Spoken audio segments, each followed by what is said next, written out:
Hey there guys, it's Brad Hart. You are about to join into the Make More Marbles podcast. What you're about to see is going to help you live the life that you want to live. I've taken this video right here to show you this is how I want to live my life, and you are free to live yours the way that you want to live it. Hope you enjoy the podcast. It's going to be a treat for you. Welcome to Make More Marbles. My name is Brad Hart. Today I am thrilled to be joined. Hey, gang. Oh, man, Brad, I'm trying to share the live stream and it now started talking. I'm thrilled to be here with Alex Charfen. Alex is a speaker, an author, a very well-known entrepreneur, a very successful man in more ways than five. And I'm just thrilled to have you on the show, man. Thank you so much for being here. Oh, I'm excited to be here. This should be fun. Absolutely. So, all right, let's just kick it right off. If people have never heard of you before, what are the things that they should know about you just from the get? What do you care about? Who are you? Where are you from? That kind of stuff. I think entrepreneurs are the most important people in the world. I believe that we are the only source of positive human evolution, and we always will be. I think we're the most mislabeled and misunderstood personality type that there is. And I don't think that we are singularly unique, isolated, or alone like we think we are. I think we're far more important than we understand we are. And my mission in the world is to help entrepreneurs see past the deficit-based evaluation that society enforces on us and see their real strengths and ability to run multi-million-dollar organizations, build teams, and change the world. I love that. And we're very much aligned in that regard. Like, I came from a background of finance and real estate, very zero-sum games, very competitive. And I really want to help people collaborate and make more. So that's awesome. Thank you, Alex. And I remember my first time ever hearing your name or seeing you speak was actually at Funnel Hacking Live. And I know you've been friends with Russell and them a long time. And I've known Dylan a long time. And I always love supporting that community. And the one thing that you said in that speech actually really hit me right between the eyes because, I think we all have this kind of different upbringing, right? We have maybe a lot of pain when we're growing up, but you said something that really— pressure and noise, yeah. Pressure and noise. I was exactly about to say that. I was like, oh man, he totally nailed it. That's all right. No, it means that we're in sync. That's perfect. But yeah, the pressure and noise thing was just like, wow, he really gets it. Like, it really is like, you're just going through the world and there's something there that's wrong and you just can't figure out what it is. And as long as you're in your head, it gets worse and worse and worse. But when you go in your heart and your spirit where your capacity is, then you begin to expand and you can really start to make it not just about you, but about your mission, about a greater number of people. And that's really the only true way to create value and wealth in this world. If you want to make $1 billion, you got to go help 1 billion people, at least $1, right? Yeah. Yeah. I mean, I think, I look at it much more, I look at it in a very realistic way, Brad, because I've worked with some of the most successful people in the world, and I still do. And when you look at how we're evaluated in society, we are those who are most likely to be labeled, to be told that there's something wrong with us, to be isolated, to be separated from the crowd. And the fact is, when you look at who we are, I think entrepreneurs are far more alike than we are different. And once we figure that out, things change for us. And, when I talked about pressure and noise, that's when you look at entrepreneurs, when there's high pressure and noise in our lives, that can cause everything that makes us successful to cause us to show deficit and to become symptomatic. And when we have low pressure and noise, those same attributes, those same qualities can help us change the world. And so understanding who we are and understanding why in the world systems we experience so much pressure and noise helps us get along here. Because the fact is, when you look at the entrepreneurial personality type, that kid, that adult, that person who's always been driven to move forward, to go over the next mountain, to answer the questions, to ask the questions, to envision a better future than demand it become real, is not the kid, the person, the adult that society really supports. Because the vast majority of the world clings to average or strives for average and clings to the status quo. They want things to remain the same. They want it to be like it always has been. We're just fundamentally different than the rest of the world. And that's why we experience so much internal and external conflict. And we've accepted the very basic premise that the only thing that's constant is change, right? If you're expecting things to stay the same, that's an unrealistic expectation. And, you know, you can argue with reality all you want, provided you're willing to be wrong 100% of the time. So I really appreciate you giving people the voice and really helping them to understand that they're not broken or wrong. In fact, they're more in flow with life and creation than anybody, you know. Well, I mean, here's how I look at it, Brad. When you look at the entrepreneurial personality type, I want everyone to just take a step back and self-qualify and see if you're one of us. Because if you're listening to a podcast like this, I'm just going to tell you, by the very fact that you're listening, I can make a prediction that you either are or you care about someone who is and you're trying to figure them out. Yeah. But probably 100%. The first. And so there's 4 types of people in the world, and they're clear separations. The first type of person, if you look at the 4, and it's the biggest population, is the type of person who likes to take care of other people. And you know, a lot of entrepreneurial personality types immediately say, oh, well, I'm one of those people. Well, here's the fact is you're really not. Because the people who like to take care of other people like to do the physical labor of taking care. They like to actually change the bedpan. Brad, do you like to change bedpans? I used to do it, actually. I was an EMT for a couple of years. So I did it. It was fine, but it wasn't something that really scaled. So I had to kind of take a step back and realize, hey, like I could do this, yes. And it's a great service to humanity, but it's a great service to one person at one time, and it doesn't scale. So if I want to help more people, I have to step back and think of it differently. But yes. So you wanted to do more. Absolutely. 100%. And so, but you know what, Brad, there's people who do that, and there's nothing wrong with this. There's people who do that who don't want to go past that. Yes. They're in that, you know, you started there and then quickly wanted to continue. So, you know, you made your pass through it. But the fact is there's people who just want to stay there. And our evolutionary tribe needed that population to survive. The second type of human being, the second type of person, I call them the communicators. You know, our evolutionary tribe needed somebody to carry on oral tradition. Because the fact is, people like you and I, we don't really like small talk. We don't talk about stuff that doesn't have an outcome. We're not going to say things like, hey, watch out, there's a woolly mammoth over there. Don't fall over that cliff. Hey, the weather's coming. But we do need the person who says all that stuff. And so, you know, those communicators, that is an important evolutionary part of the tribe. Oral tradition's critical. Today, we know who those people are. I mean, they can talk about anything. They literally say things like, hey, let's talk about the weather. Like, holy, I can't have a weather conversation. You know, like, you got to be kidding me, man. You go outside and it's the weather. Who gives a, like, come on, unless, like, I need to know to wear a jacket. I don't care. And so, you know, but we needed those people. Now the third type of person, and if we're going to have conflict, here's where we find it. We find it with the organizers and the memorizers. And now this is that part of our tribe, of the human tribe, that is not part of our subpopulation, not part of our smaller tribe. Because the organizers and memorizers, they're the ones that love fine print. They're the ones who want more rules. They love regulations. They want, you know, they live in that stuff. They live for that stuff. And they really want to keep things the same.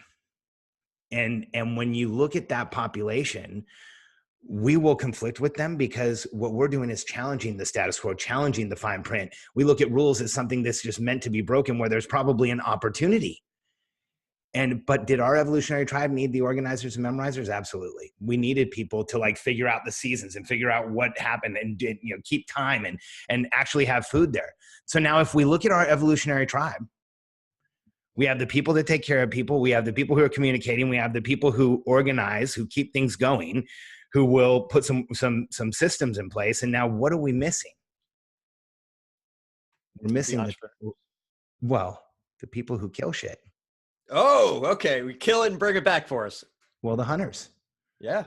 You know, Brad, and here's the fact. When you look at the personality of an entrepreneur, we are hardwired different than the rest of the world. We are evolutionary hunters, men and women. And when you look at the subpopulation of entrepreneurs, highly sensitive and have unique perception and innate motivation, and we're driven to move forward, and we have to have an outcome. And as we approach the finish line for any goal, it loses importance to us because we are hardwired to keep the tribe alive and go back on the hunt. The kill doesn't matter as much as the next hunt. And that's how we've always been. And when you look at us as evolutionary hunters, here's what you realize.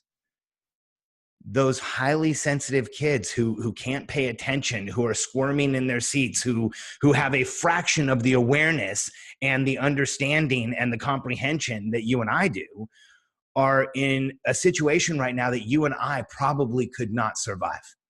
They're being told that they have learning disorders. I would present the school has a teaching disorder, because everything that kid is doing is absolutely natural. And for me, I don't look at just entrepreneurs as entrepreneurs. I look at the entrepreneurial personality type as the human being who gets up every day and is driven to make something new.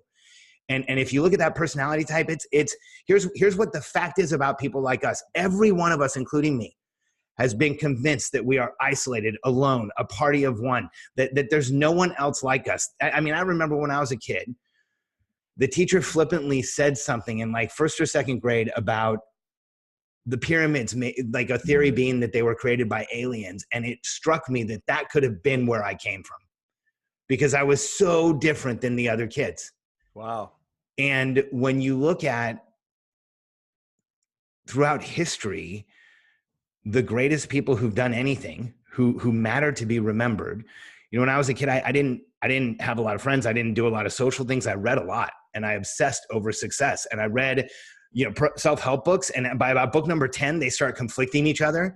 So I just started reading about successful people, and I read, hundreds of biographies. And at the beginning, you read enough biographies, autobiographies, personal histories, they look different. But when you read enough about entrepreneurs, about people who've accomplished, about people who changed the world, the artists, the playwrights, the screenwriters, the actors, the actresses, the script writers, the cameramen, the people who are driven to put themselves out there and be vulnerable for an outcome, are just completely hardwired different. And we all know that no matter what, we can't turn it off. And I would present to you that set of characteristics that today is labeled everything from ADD to ADHD to Asperger's, autistic, bipolar, manic, depressed, and all kinds of other complete bullshit, is the exact description of every great person in history who changed the world.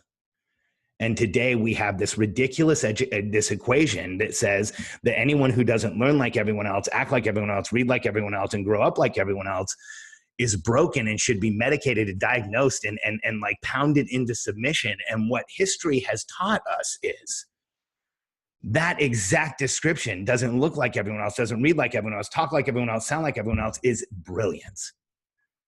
And there is a socioeconomic condition that has caused us to get that completely confused. Because today, literally, the human condition, being an individual who wants to improve conditions for everyone, you're going to get diagnosed and pushed down more than you ever have in history.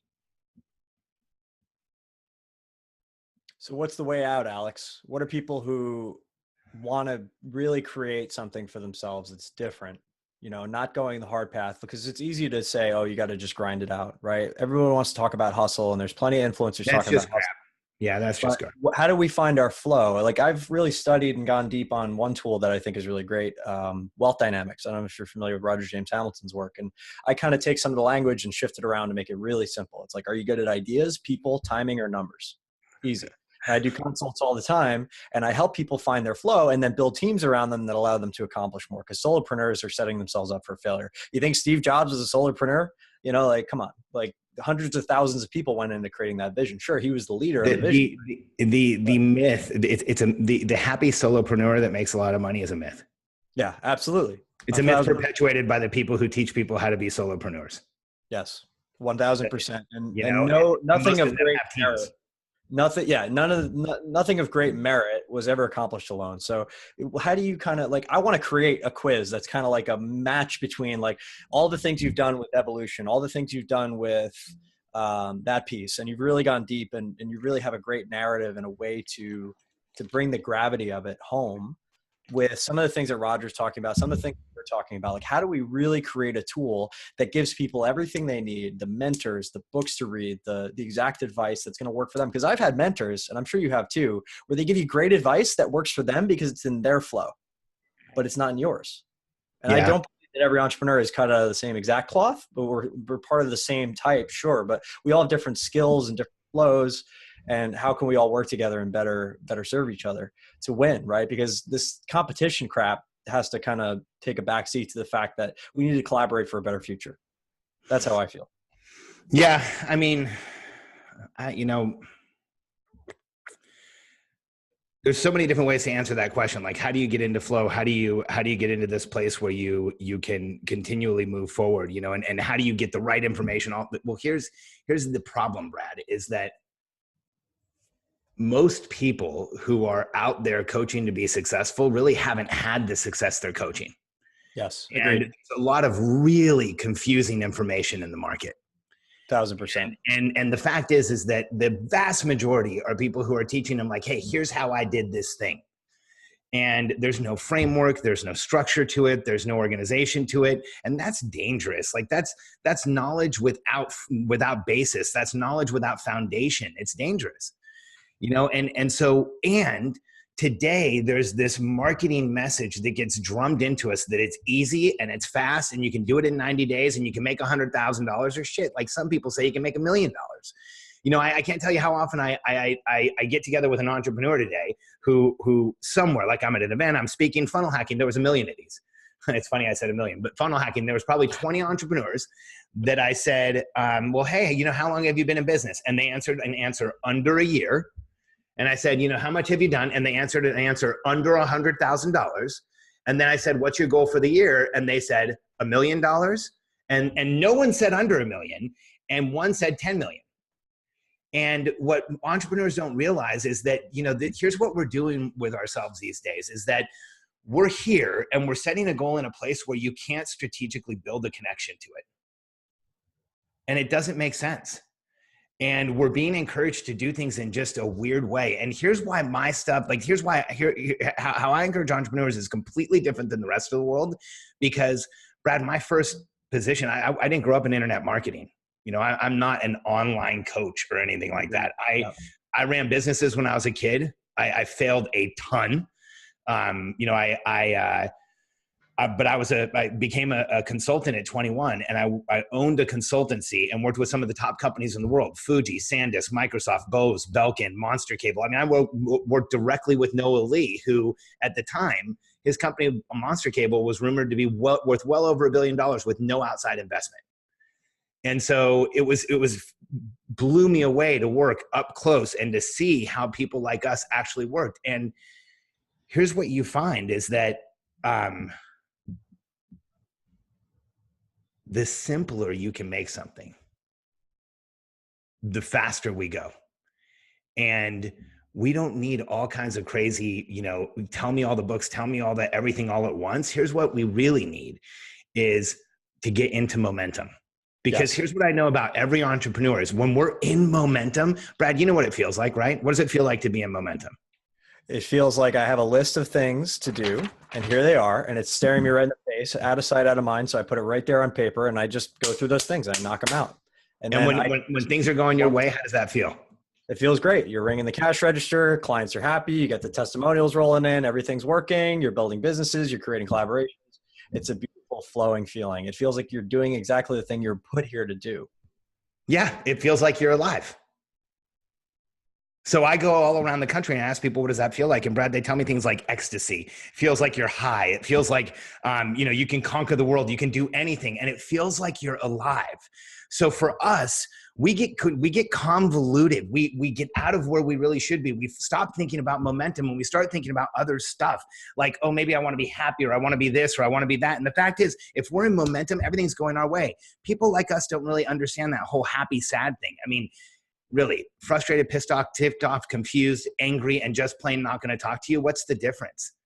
For people like us, it's all the same. It's just a bunch of noise about how you feel. Tell me what's really going on.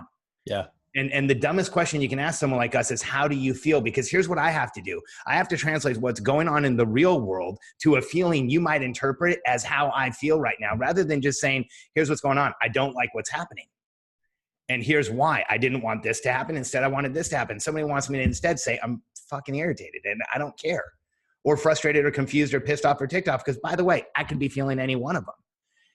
And so for us, being in momentum, that's what really matters. We are hardwired differently. We need to be on the hunt.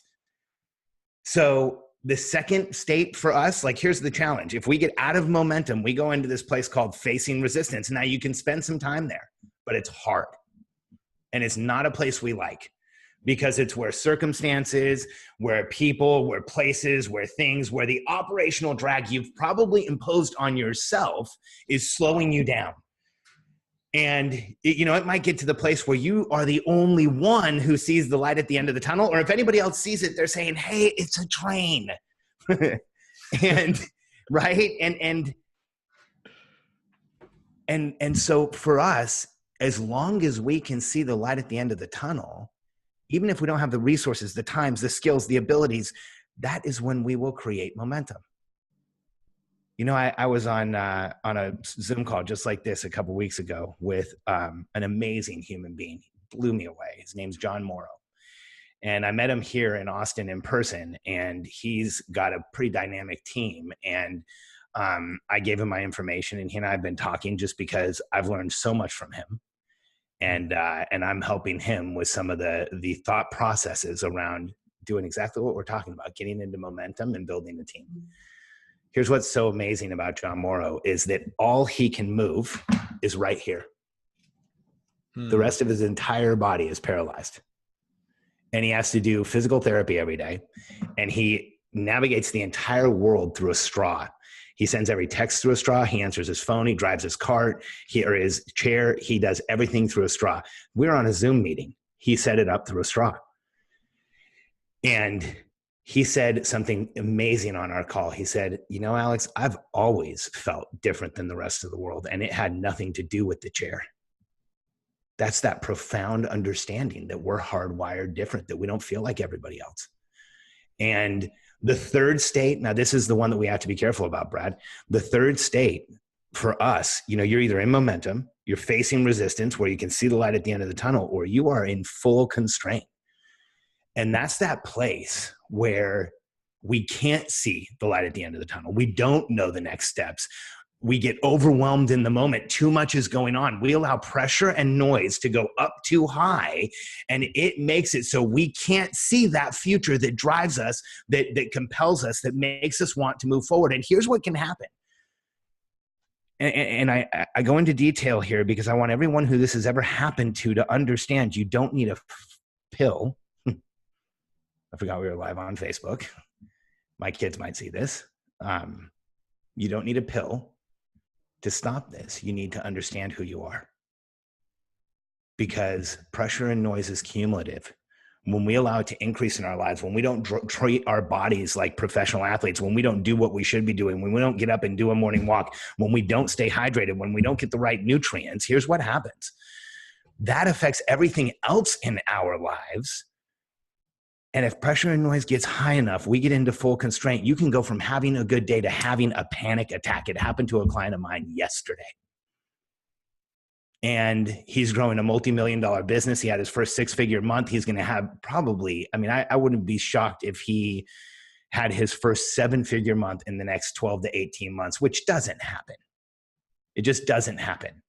And when you have an infrastructure and an organization that's growing that fast, and I've been there, Brad, and what'll happen is you just hit a day where 3 or 4 people have complained and nothing's going your way, and you get a bad phone call and a bad text message and a bad email all in a row, and you're walking out to your car and suddenly it feels like life and death and the woolly mammoth is right behind you.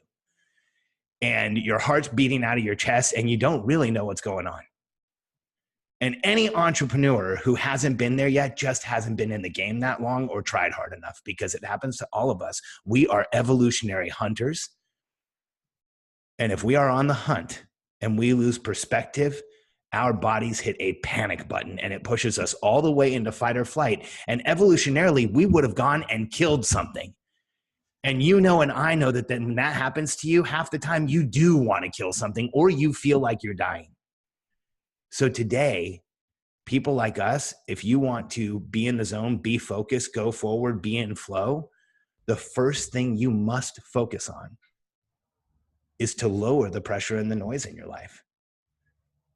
Start taking better care of yourself. Like this is the path to success. Start hydrating, hyperhydrating on a daily basis. Drink more water than you ever thought you could.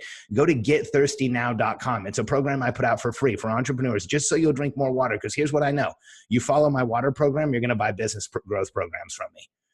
Because within 10 days, you'll drink more water than you thought possible. And if I can do that, I can help you grow a multi-million-dollar company.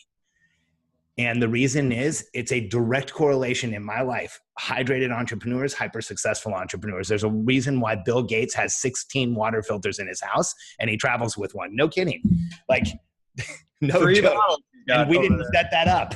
We didn't. We were just joking about it before. I'm like, oh, you're wearing Swannies. Oh, you got 2 Nalgees. Oh, you got 3 bottles. That's so great. Well, and the reason is I'm obsessive about pressure and noise. I spent an hour in an infrared sauna today. I was out and I did a walk by myself without noise on a multi-plane surface. We call it the primal walk. You know, I have a morning routine that I follow. I meditated before I've been on this podcast with you, because here's what I know about flow and about being in that place is that you're fully present. And to get in that fully present and magical place where we are literally creating the future and we can dip out in that direction, come back and make it happen in real time, that is a low pressure and noise state. And the more that we help ourselves get there, and this is how we stay in momentum. And Brad, anyone listening can check this on any period of momentum in their lives. They always have 3 things. So Brad, think of a period of momentum where you, in your life, where probably early on, like an early one's usually a good one, where something happened and you just went into that period of momentum where you make massive forward gains. For me, when I was 13, I met this teacher, Rick Lara. He was a speech and debate coach. And up to then I had a really hard time in school, but he was like he was like us. And he was just like the most dynamic teacher. And I got into this massive period of momentum in his class. And I remember it was like from 13 to 17. Do you have one of those periods? Oh, absolutely. I'm experiencing the most growth I've ever experienced in my life right now, actually. And it's all due to really being ruthless about my mornings and then getting into that flow as early as possible. I'm up at 6. I don't touch work until 9. I'm writing, I'm running, I'm journaling. I'm ordering 15 bottles at a time from Carlsbad, getting somebody to go pick it up. Like I'm dialed in there, man. I get it. And the only reason I can do it is because I hyper focus on lowering the pressure and the noise, as you say, and giving my body what it needs and making sure I'm ruthless with my sleep and my habits. And if you're not there, at least while you're doing the thing, right? Because when I'm off, and that's another story. I just came back from Greece and Italy and I ran every day and did all my things there so I didn't get sick. But if you're not hyper dialed in, you don't have that routine that gets you in that place. And thank you for showing up and doing the meditation and being this present, by the way.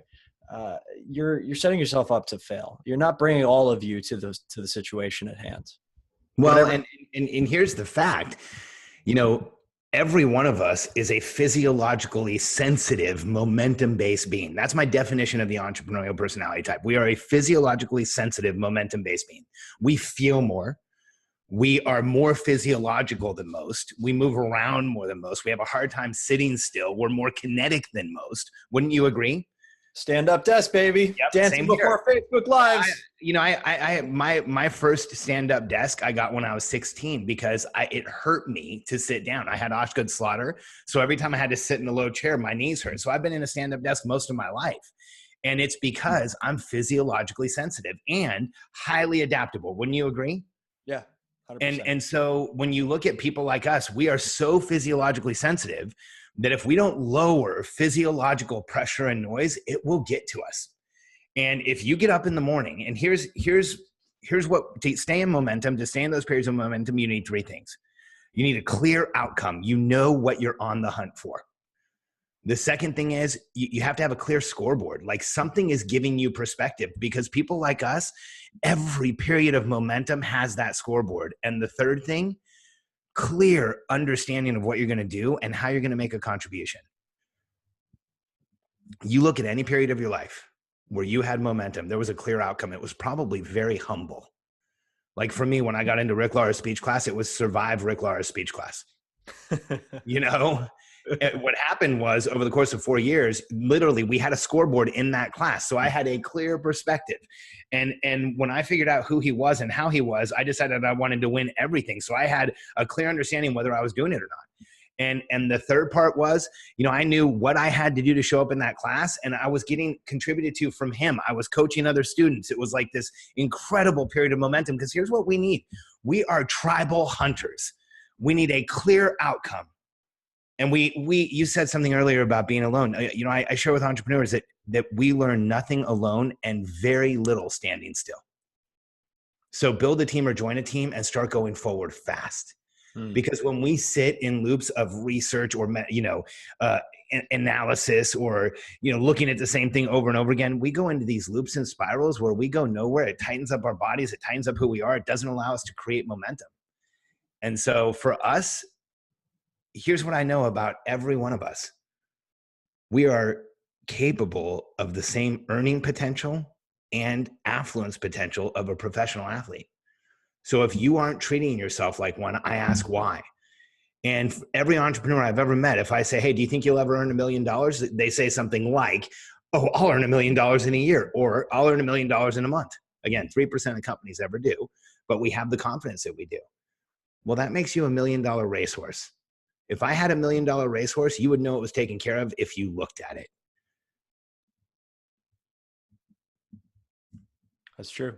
That's true. And, you spend time with entrepreneurs and they're never neglecting their body and what it needs. Never once. They're never neglecting their primary relationships either. They're making sure people around them are always the people that are going to force them to grow and contribute at a higher level, right? Because growth without contribution is the motto of cancer, right? We're all doing all well, when you look at radically successful entrepreneurs, you can say yes to that. But I laughed a little bit because I think it's the opposite, Brad. I think most entrepreneurs today are neglecting just about everything except for the hustle. Like the vast majority. I think successful entrepreneurs, like you get around the ones who are really 97%, because you said 3% or hit that $1 million month. And I had $1 million month, by the way. No, 3% hit $1 million in a year. $1 million a year. And you can get to $1 million a year and kill yourself. Oh yeah. I was more disconnected, more burned out, working 18-hour days, completely neglecting my health and primary relationships. And I knew something had to give. And everybody's like, what are you doing? You're killing it. Make us more money. I'm like, there's got to be a point to this. I can't just shift around sand all my life and have more money than I started out with. What the hell's the point of that? And that was what changed for me. It was like that contribution focus. Well, and I think when you look at entrepreneurs, we are the first people to neglect our bodies, the first people to neglect our relationships, the first people to neglect ourselves. And then what happens is we will focus everything on our outcome, on the hunt, on that destination, everything on that place where we want to be. And if we don't also focus on the rest, that's where it really damages us. And I think here's the unfortunate thing is the vast majority of entrepreneurs today aren't doing those things. And when you look at like most of the messaging to people like us, when you look at most of the noise directed at entrepreneurs, a significant percentage of that noise is hustle harder in one way or another. It's push yourself harder, stay up later, get up earlier, do more with less, take stimulants, take smart drugs, just push yourself to a breaking point all of the time. And that is the only way that success is ever created. And the fact is that is the biggest load of bullshit. Brad, I've got friends that are billionaires that do 2-week no talking yoga retreats. I've got a friend who literally goes to a retreat where you don't talk for 2 weeks to lower pressure and noise. And so you look at the average, and my friends that are billionaires, they pay $150,000 to fly across the country on a private jet because going through an airport raises noise so much for them that they know that they don't calm down for 2 days. So it makes sense to have the jet and to fly it. And when you look at the average entrepreneur today, I would propose that the average entrepreneur appears to be in a competition to see how much noise and how much pressure they can absorb. Because you watch most people's public presentation of themselves and it's, hey, I'm killing it. I'm working harder. I'm doing more hours. I'm basically burying myself. And for some reason, we've assigned this badge of glory to the hustle.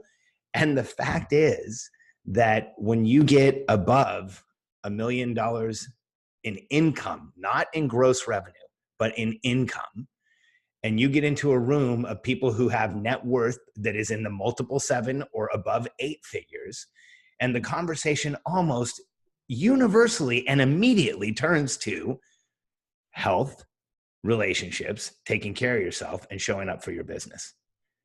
And relationships is your family and your kids. And I've done entire classes and retreats where everybody in the room had multiple millions in net worth. And the conversation hardly is about business, because they've realized the better that they can make everything else, the better they show up in the business.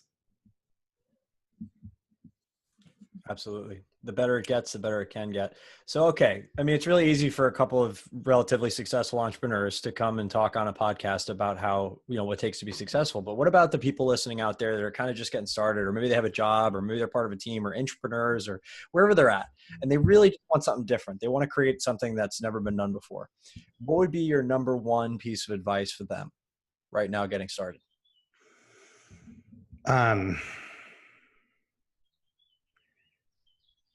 So if somebody's getting started, I always encourage people to not try and be the first and not try and do something that's never done before, but try and find something you can do. Great advice. The easiest way to find something you can do is to find the population you care about. What's the movement that you actually want to lead? Here's the fact. Figure out who matters enough to you that you'll do anything for them, because as an entrepreneur, that's what is required. Because you will be vulnerable in a way that you've never been before. You're going to have to ask for help more than you ever have, which we need more help than the average person to be successful. But any request for help makes us feel vulnerable and exposed. So you're going to have to get used to living in vulnerability and exposure. And you're going to have uncomfortable decisions, uncomfortable conversations. You're going to have friends who worked for you that suddenly unfriend you on Facebook when they leave the company. You're going to, realize that you've stepped into an entirely different world. And what will get you through that, and what will allow you to become a successful entrepreneur, is falling in love with a population of people that you're going to serve. And where I've always struggled to help entrepreneurs be successful is where they want to go do a thing. They want to go, produce a widget or something, and it isn't meant for someone. I don't know how to connect to that. But whether it's retail, or whether it's an information products business, or whether it's a construction business, I mean, I've worked with all kinds and work today with all kinds of businesses. As long as the entrepreneur is in love with that population and understands them, that is what drives multi-million and multi-billion dollar businesses. I think of my friend Dave Liniger, who runs Remax and has a 95,000 person team globally. That's pretty badass. And when you look at Dave, he is one of those leaders that is creating momentum for other people. He has created a tremendous amount of wealth for people. He's changed people's lives, and he's obsessed with staying in the moment, with lowering noise, with being present, and he talks about it as well. I remember, here's a billionaire who pulled up in front of his office one day in his Cayenne. He jumped out because somebody else parks his car, and he had Acres of Diamonds playing. So he's listening to like early self-help stuff on the way to work, just to stay mentally focused and lower noise.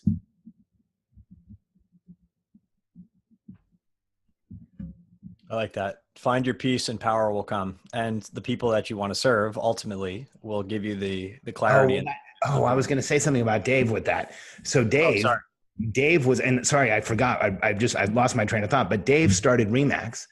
And he started Remax at a time where women really weren't present in the real estate industry, and neither were blacks. And he started Remax and had just come back from the Vietnam War. And he said, everybody's included. And they focused on recruiting minorities and women.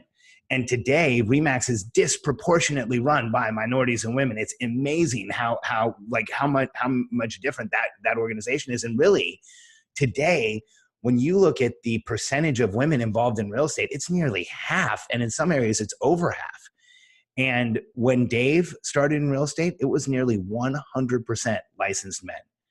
So he drove the growth of Remax, a multi-billion-dollar organization with 95,000 people, around this tribe of people who weren't getting an opportunity to start a business, weren't getting an opportunity to earn their own money, weren't getting an opportunity to go out and live the American dream. So he created Remax, which was a structure for them to do exactly that. Like, that business was born out of serving that tribe. That's beautiful. Feed a hungry crowd, as Robert Curry would say. No question. And fall in love with one before you start, because if you don't, you won't keep going. Absolutely. Absolutely. So it's really a capacity to love that drives your entrepreneurship. Man, I think it's finding out who they are, why you care about them, and obsessing about them more than you do anything else, you know, and understanding them at a level like where you can describe them to themselves better than anyone else can. And, you know, I wish I understood earlier in my career that my goal was to educate entrepreneurs. Maybe I would have done things differently, but I've had an extraordinary career, and I've obsessed over entrepreneurs my whole life. There was a point, and really around this condition, around this personality type, there was a point where in my office, I had bought 8.5 by 11 pictures of people to figure something out. And I was putting them up, and it was like Oprah Winfrey and Donald Trump and Arnold Schwarzenegger. This was 10 years ago, or maybe, about 10 years ago. And I can't even remember, like all Einstein and Gandhi and Martin Luther King and Rosa Parks and all these amazing people in history who had, like, Socrates and Aristotle and Pythagoras, and they all had this similar thing to me, and they like, it called to me, and I was trying to figure it out, and it's been years. And a few years ago, I sat down to write a book called Constructive Company, about how to run a business where you actually grow the company, grow the people, and you make money. You make a lot of money. I've helped a lot of organizations make a tremendous amount of money and scale and grow without killing the entrepreneur that's involved. And I was writing that book, and I got to the place where you're writing about your audience, and the 200-word section turned into 25,000 words in a weekend. I've never written that much, because I couldn't just describe entrepreneur. I had to describe this whole condition, who we are, how we are. And it was crazy. It was as close to a religious experience as I've read about. And it felt like I was downloading it as much as I was writing it. But when you look at that construct, that framework, I've shared it with hundreds of thousands of entrepreneurs now. And the feedback I get most often is, hey, that's just truth. That's who we are. And, you know, sometimes people ask, hey, it kind of sounds sometimes like you're saying it's us against them. I want to make sure that I make it clear. It's not that it's us against everyone else, but there are factions out there that are doing everything they can to eliminate us. You look at those groups that I talked about, the groups that want to take care of other people, the organizers and the memorizers, the communicators, like, they want to shut us up. They don't want the world to change. They want to legislate us out of existence, diagnose and prescribe us out of existence. You know, the fact is, you look at something like obsessive compulsive disorder. I've been diagnosed with ADD, ADHD, bipolar, depression, all kinds of other things. And it's just because of how I showed up on any given day. You seem pretty dialed in now. No doubt. You know, I'm dyslexic, and I've written over 4 million words that have been published. So try and figure that out. That's a beautiful thing. You know, but that's just how we are. We're highly adaptable. And if you have any condition or any diagnosis or anything that you're dealing with, understand that there's someone just like us who's been there, who's overcome it, and who's gone on to change the world. Up to and including John Morrow, who can't move anything but his face, runs a multi-million-dollar company and has a team of 7 people. So every one of us can go out there and do what we want to do. It's who we are. It's our birthright. It's not just an idea you have, it's your destiny. And for people like us, you know, lowering pressure and noise is the beginning. And Brad, I have this equation that I've observed in the lives of famous people. It's 4 steps. The first one we've talked about a lot. every person who's changed the world throughout history has lowered pressure and noise for themselves. And the stories are legendary. Like, you can see it in how they are. You know, why would Einstein and Jobs spend their whole lives wearing the exact same thing? Once they figured out that that was noisy every morning to pick clothes, they just stopped. You know, we start caring about much fewer things in a much bigger way. No kidding, man. I wear the same shit every single day. Suits cause inflammation. I have no interest. And that's why at the end of the day, you have to loosen your collar. It's because literally all of that shit on your body causing constraint in your lymphatic system, your circulatory system, your entire muscular skeletal system is causing inflammation in your body. Inflammation causes depression and psychosis and all kinds of other things. Shit, it could have been tight jeans when I was a kid. And the second step, though, is you have to increase protection and support. You said it earlier, we don't do anything alone. So if you want to create momentum in your life, go forward, make the biggest change in the world you can, you have to start transparently asking for help. And this is a hard one. It's hard for me. It's hard for all of us because none of us wants to admit we need help. It means that there's an imperfection. It means there's something wrong. It means that we're living up to that history we have of people telling us how jacked up we are. But the fact of the matter is, for every one of us who's been convinced that we should fake it until we make it, there's one of us who's realized that just means lie and deny. And it's much easier when the person on stage finally stops talking to stop doing that crap. Fake it until you make it doesn't work. Transparently tell the people around you what you really need, what help you need, and you'll find it. Tell everyone who you really are. Any attempt to be anything other than yourself is only going to increase pressure and noise. So be real with people. You know, it's amazing how many times you look at a story of success and it started with an act of transparency, an act of telling the world what was really going on. And that's what counts in the world today. You know, that's us really asking for protection and support. And if you do that, your skills, your abilities, they just get better. The fact is, I've never met an entrepreneur that says that they're accomplishing more than 5% of what they do with what they learned in school. How did that happen? You lowered pressure and noise. You found protection and support, and your skills and abilities got better. We all know where we learned. You know, I listened to Tony Robbins. I read thousands of books, obsessed over successful people. When we talk about standing on the shoulders of giants, Jesus. Yeah, no doubt. This is the best thing I've picked up in a long time. I just want to give you a real shout out to Russell because this is incredible. Thank you for this. Yeah, no doubt. About it earlier. It's a life-changing book. It really is. And you know, you look at that and our skills and abilities increase when we go through this process.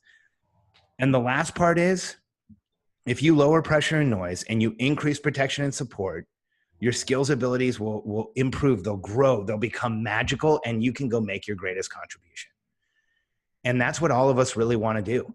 And here's, I don't want anybody to get confused. I'm a capitalist. Like when people say, what political party are you? I say capitalist, and I'm not kidding. And I just wish there was a capitalist party. It doesn't exist because a capitalist system is near perfect. It's where we can take fiat currency and exchange contribution with each other. And in a capitalist system, capital flows to contribution. So I want you to go make as much money as you possibly can. Don't build a little business. This boutique solopreneur crap, don't let anybody lie to you. Build an empire, build a fortress, build it as big as you can. Because people like us are under attack.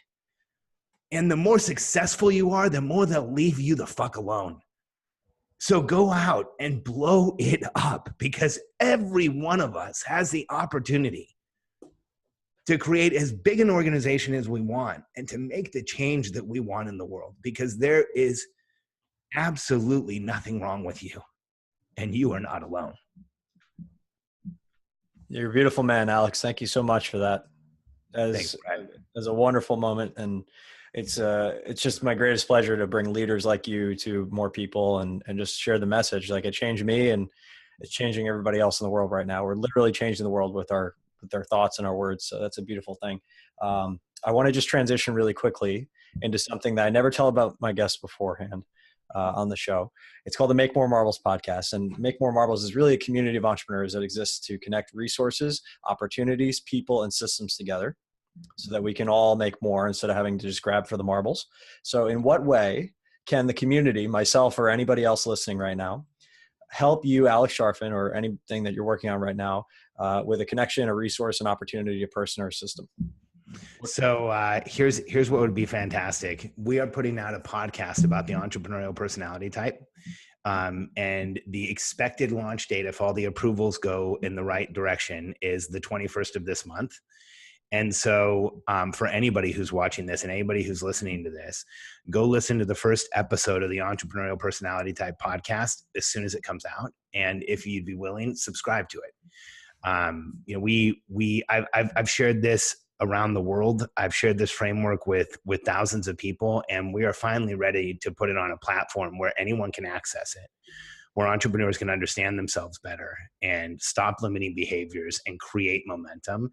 And we are really committed to and excited about this podcast. So that would be the biggest thing, is we want to put it in new and noteworthy and hold it there as long as we can, and then create as much traffic as we can to it. So we're actively looking for promotional partners, anybody who will help us get the word out, anybody who will get it to their list, anybody who will interview me.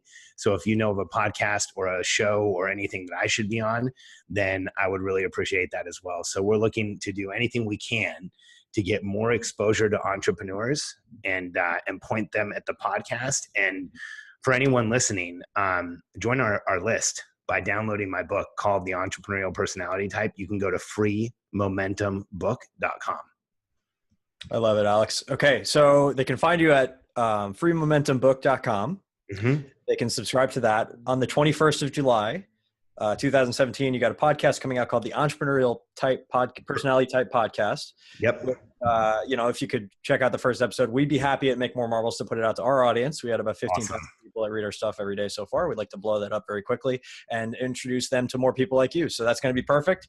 If you guys are listening at home, please do check out Alex's stuff. I am blown away by how deep this man in front of me has gone in this particular very narrow niche.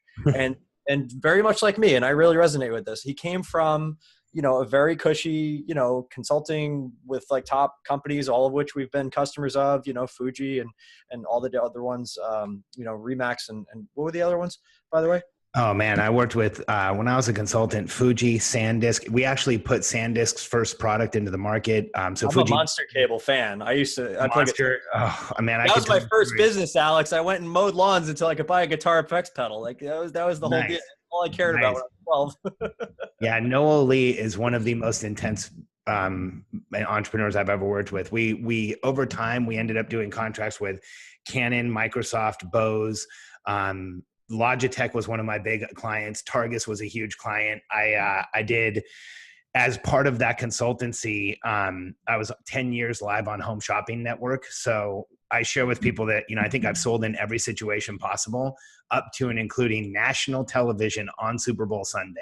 So it was a pretty intense ride. So I've worked with the Harrington brothers then, right? Tim and Kevin? Oh, yeah. Yeah, absolutely. In fact, Kevin and I were in Genius Network together too at the same time. Awesome. Yeah, I'm sure there's a million connections. So by the way, if you haven't noticed, we haven't met until just now. Like I saw you speak and like, obviously we've been connected by some wonderful people. It made sense to jump on this podcast together at this time. But I'd really love to get to know you on a personal level at some point. And I'll be in Austin at the end of the month. So I'll reach out to you separately. And I want to support you in every way I can to get this message out to more people, because it's so freaking important for people to understand that there is a clear, non-verbose, non-crazy path that doesn't require any additional training just to get started on this game of entrepreneurship, because entrepreneurship is going to save the world. Thank you, Alex. Yeah, no, thank you, Brad. My pleasure. All right, we're going to wrap it up here.